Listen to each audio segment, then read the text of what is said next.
కార్తీక మాసమునకు ప్రాధాన్యము అంటే వేదములో కార్తీక మాసం ప్రతి నక్షత్రాన్ని బట్టి ఆ నక్షత్రంలో పౌర్ణమాసి ఏర్పడడాన్ని బట్టి ఆ మాసమునకు నామం ఏర్పడదు.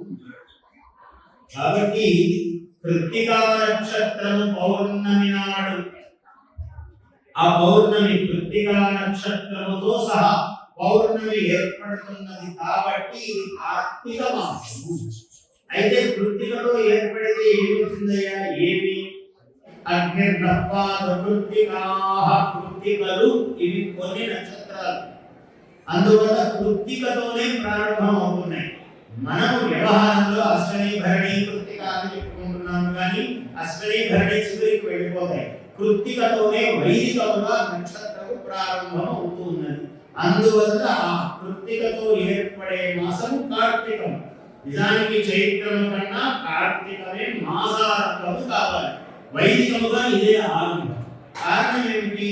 వెన్నెల మాసం, జ్ఞాన మాసం, శరత్ ఋతువు గల శారదాత్రులు ఉజ్వల రసత్తారాళై వికసన్న కైరవ గంధ బంధురోదాచి సుధాంశు వికీర్యమాణ కర్పూర పరాగ పాండు చిపూరములను పరిపూర్ణములై నన్నయ్య. కాబట్టి శారదరాత్రులు శరత్కాలంలో వెన్నెల రాత్రులు ఎంత గొప్పగా ఉంటాయంటే ఉజ్వల రసత్తారాళై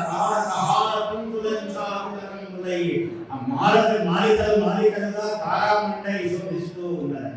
ఉజ్వల రసత్తారకాహారకంకులం చారుతరంగులై వికసన్న నవకైరవ గంధ బంధురోదాన సౌరభముగా నుంచి ఆ చల్లని మెల్లని గాలులు వీస్తున్నాయి. అవన్నీ కూడా చంద్రుడికి బాగా విచ్చుకున్నటువంటి కలువలు, ఆ కలువల్లో వచ్చేటువంటి సుగంధములు, సువాసనలు ఇవన్నీ తీసుకుని వాయువులు ప్రసారం అవుతూ ఉన్నాయి.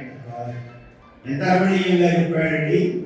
అందువల్ల శారదరాత్రులు ఉజ్వల రసత్తరకారకాహారకంకులం చారుతరంగులై ఒకవైపు ఉన్నది.